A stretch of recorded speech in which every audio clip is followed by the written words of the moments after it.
ఆయన ఒక ఆస్తి, ఈజ్ ఎ నేషనల్ ట్రెజర్. అది ఇంకొక సింపుల్ పాయింట్, ఒకటి ఆయన చేసిన పని చాలా మందికి తెలియదు అసలు. కోవిడ్ వచ్చిందని ప్రతిపక్షంలో ఉన్నారు, ఎలక్షన్ అయిపోయింది. మామూలుగా అయితే కాస్త రెస్ట్ తీసుకుంటారు, లేకపోతే 5 సంవత్సరాలు ఉంది కదా ఆలోచిద్దాం అనుకుంటారు. Global forum for sustainable transformation అని ఒక థింక్ ట్యాంక్ పెట్టారు సార్. ఆయన ఫౌండర్ చైర్మన్, నేను one of the founder directors అంతా కూడా. కోవిడ్ రాగానే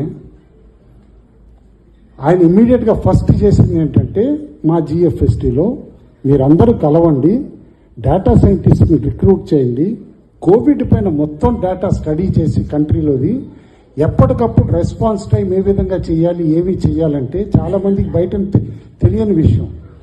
we paid 20 lakh rupees as salaries to data scientist every month for 14 months Covid time అప్పుడు చేసి న్యూస్ లెటర్ చేసేవాళ్ళం. ఎవ్రీ సండే 4 hours ఆయన స్పెండ్ చేసి న్యూస్ లెటర్ అంతా కూడా చెక్ చేసిన తర్వాత ఆ న్యూస్ లెటర్ ప్రధానమంత్రి గారికి, నీతి ఆయోగ్కి పంపించేవాళ్ళం. అది ఎంత పాపులర్ అయిందంటే, ప్రధానమంత్రి నరేంద్ర మోడీ గారు ఎవరినైతే ఇవాళ దేశం మొత్తం టాలెస్ట్ లీడర్ కింద చూస్తారో, every Monday he used to ask at 11 o'clock whether CBN's letter has come or not. ఇది ఫ్యాక్ట్.